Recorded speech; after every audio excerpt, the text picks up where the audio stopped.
A good plan executed now is better than a perfect plan next week. What does that quote mean to you?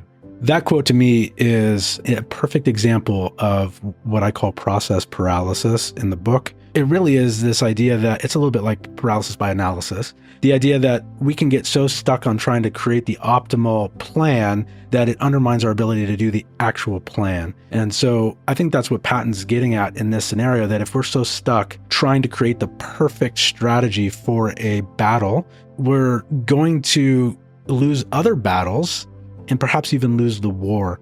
I see this happening all the time. I see it in two ways. People become stuck trying to optimize and find the best strategy to do something. And so they'll sit on the internet for hours in the deepest, darkest, scariest subreddits and try to figure out what is the best strategy for doing this. But they never actually do the thing in the first place. They're just constantly looking. And then the other one is that they start to obsess about what's the best order of operations? What's step one, step two? What do I do first? What if I do this and this doesn't work out? I think this is a bit of an obsession around efficiency and doing things in the quote unquote right way, which is a common refrain I hear, just right. I need to do this just right. It needs to feel just right. I think it leads to process paralysis all the time. And a hallmark of this, I would add, is list making. Lots of list making. I see people making lists. I see people making lists about lists. I mean, lists can be useful for a lot of people, but they can also be quite paralyzing.